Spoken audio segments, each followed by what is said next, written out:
Imagine a time long, long ago, a time before we had maps of the whole world. For the first humans, the land was everything. It was home. It was where they found food, built shelters, and raised their families. The land was solid and predictable. But then, there was the ocean. It was a vast, moving, endless blue wall. It was not a place for fun or vacation. It was the great unknown. It was the edge of their world, a line between the life they knew and a frightening mystery that stretched out forever. To them, the ocean was not a promise of adventure, it was a warning. This great body of water was a powerful force they could not understand or control. The tides would come in and go out, pulled by a moon they did not comprehend. Storms could appear from nowhere, turning a calm surface into a raging monster. The sheer size of it was terrifying. You could walk for days and see the land change, but the ocean looked the same in every direction. Endless water. This lack of change, this infinite horizon, made people feel small and helpless. It was a place where people disappeared, never to be seen again, swallowed by the waves with no explanation.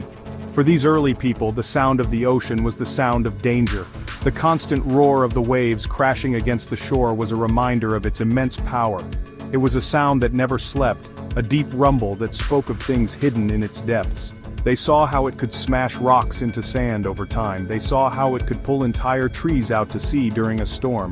This was not the gentle lapping of water we might enjoy on a beach today. This was the sound of a giant, breathing and waiting. It was a constant, living threat at the edge of their lives. So the first relationship humans had with the ocean was one of deep, primal fear. It was a boundary, not a path. It was the end of safety and the beginning of a terrifying watery void. They looked out at the horizon and did not see opportunity. They saw a place where the rules of their world no longer applied, a place where they were not in charge. This fear was logical. It was born from a respect for a power far greater than themselves, a power that held the secrets of the world just beyond their reach, hidden beneath the dark churning waves. Because the ocean was so mysterious, people began to fill the emptiness with stories. If you do not know what lies beneath the waves, your imagination will create things for you, and often, we imagine the worst. People told tales of giant monsters living in the dark, cold depths. These were not just big fish, they were creatures of nightmare. They imagined giant serpents, long enough to wrap around a whole ship and drag it under. They pictured krakens, colossal squids with arms that could reach up from the abyss and pull sailors down to their doom. These legends were more than just scary stories told around a fire. They were a way to explain the unexplainable. When a ship left port and never returned, it was easier to blame a sea monster than to accept the random, cruel nature of the ocean. It gave their fear a face. You could not fight a storm, but maybe, just maybe, you could avoid a monster if you knew where it lived. These stories were passed down from generation to generation, becoming as real in people's minds as the fish they caught near the shore. The ocean became a haunted house, filled with ghosts and demons of the deep. Gods and goddesses were also part of this story. The ancient Greeks believed the sea was the kingdom of Poseidon. He was a powerful and moody god. When he was happy, the seas were calm. But when he was angry, he would strike the water with his trident and create violent storms and terrifying waves. Sailors would make offerings to him, praying for a safe journey. They believed their lives were in his hands. This belief showed how little control they felt they had. Their fate was not decided by their skill as sailors, but by the whim of a powerful, unseen being who ruled the water. These myths and gods were a reflection of humanity's fear. The kraken, the sea serpents, Poseidon's rage, they were all symbols of the ocean's terrifying power. They represented the dangers that were very real: sudden storms, hidden rocks, and the simple, awful fact of getting lost in an endless expanse of water. The monsters were the personification of that fear. They were the name people gave to the cold dread they felt when they looked out at the sea and wondered what horrors were staring back from the darkness below, waiting for them. As time went on, people became braver. They built better ships and began to sail farther from the shore. This was the age of exploration. These sailors were daring, but their courage did not erase their fear. They were sailing into a void, leaving the comfort of land behind for months, sometimes years. On the open ocean, they faced a new kind of terror, a deep, crushing loneliness. Imagine being on a small wooden ship, surrounded by nothing but water and sky for as far as you can see. There is no one to help you if something goes wrong. You are utterly alone. This isolation played tricks on the mind. The endless blue became a prison. The constant motion of the ship, The creaking of the wood, the howling of the wind, these sounds could drive a person mad. Sailors would stare at the horizon, desperate for a glimpse of land, but see nothing for weeks on end. They began to see things that were not there: phantom islands, ghost ships, and monsters in the shapes of the clouds. Their world shrank to the tiny floating piece of wood they stood upon, and the vast empty ocean seemed to want to swallow it whole. The real dangers were just as bad as the imagined ones. Food and fresh water would run low, diseases like scurvy would spread through the crew, making men weak and sick. A simple cut could become infected and lead to death. And all the while the ocean was a constant threat. A single powerful wave could wash a man overboard, and in the vastness of the sea, there was no hope of rescue. He would be gone in an instant, a tiny speck lost in the immensity of the water. Every sailor knew this could be their fate at any moment. This combination of real danger and psychological pressure was immense. The fear was not just of dying, but of being forgotten, lost at sea where no one would ever find you. It was the fear of being erased from the world. The ocean was a place that tested the limits of human endurance, both physically and mentally. The adventurers who crossed it were celebrated as heroes, and for good reason. They had not just battled the sea, they had battled the terrifying loneliness and despair that came with being a tiny, fragile human in the middle of its awesome, empty power. Beyond the monsters and the loneliness, the most immediate fear was the ocean's raw, physical power. The sea was not always a calm blue surface. It could change in an instant, transforming into a chaotic landscape of destruction. Storms at sea are unlike any storm on land. There is nowhere to hide. There are no hills to block the wind, no buildings for shelter. A ship is completely exposed to the full fury of nature. The wind can shred sails to ribbons and snap masts like twigs. The sky turns black, and the world is reduced to wind and water. The waves during a storm are not the gentle swells of a calm day. They become moving mountains of water. A ship is lifted up on a colossal wave, only to be dropped into a deep trough moments later.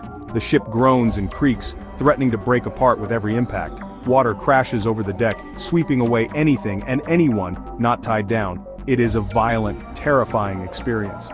Sailors had to fight just to stay on their feet, let alone control the ship.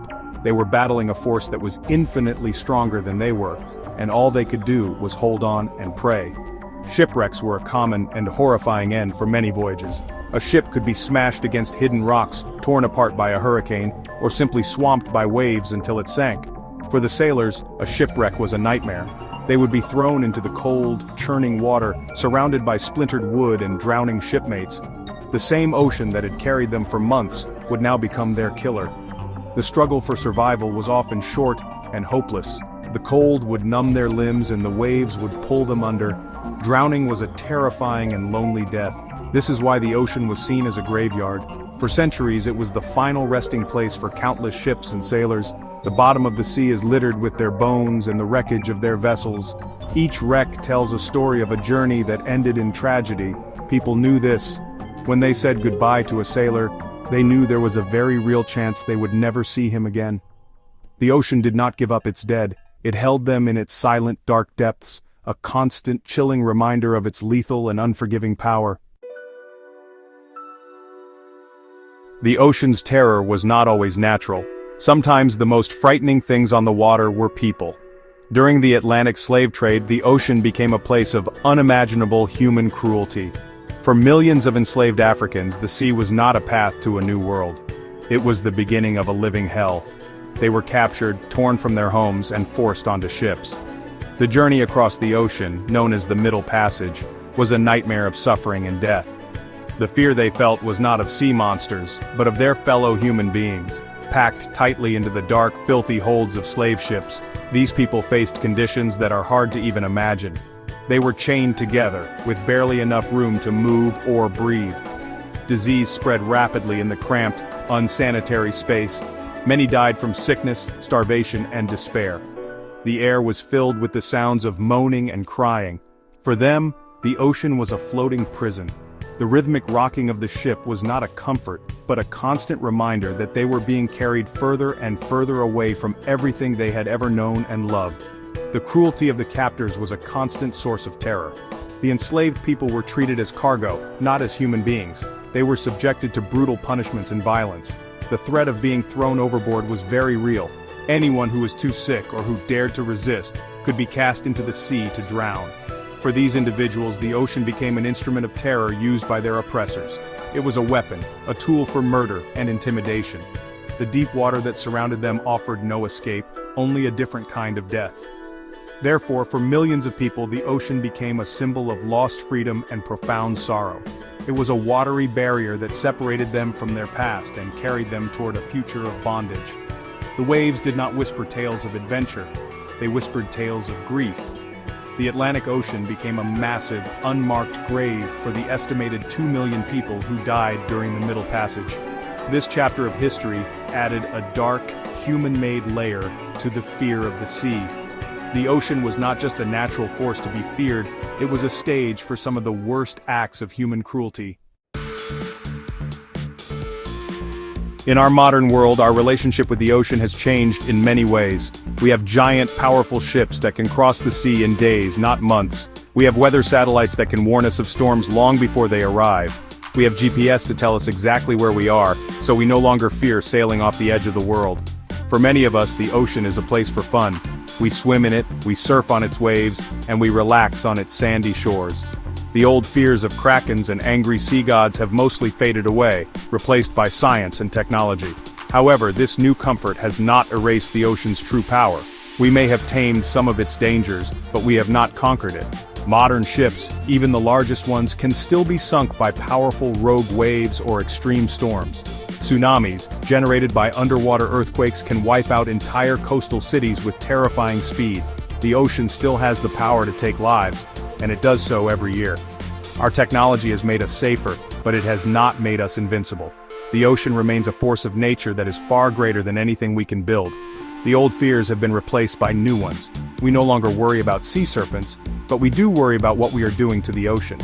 We fear the effects of pollution, overfishing, and climate change. We have learned that the ocean's health is connected to our own. The true monsters are not in the deep, but in the damage we are causing to the marine ecosystem. We fear that we might be destroying this vital part of our planet. This is a different kind of fear, not of being eaten by a monster, but of losing a precious and essential resource. In the end, perhaps the ancient people were right to be afraid. Their fear was a form of respect. They understood that the ocean was a powerful wild place that demanded caution. Today, as we look out at the same endless water, we should remember that. While we may not need to fear imaginary monsters, we must respect the real power the ocean holds. It is a beautiful and awe-inspiring part of our world, but it is not tame. It has always been, and will always be, a force that deserves our deepest respect, for it holds the power of life and death in its vast, deep, and mysterious waters.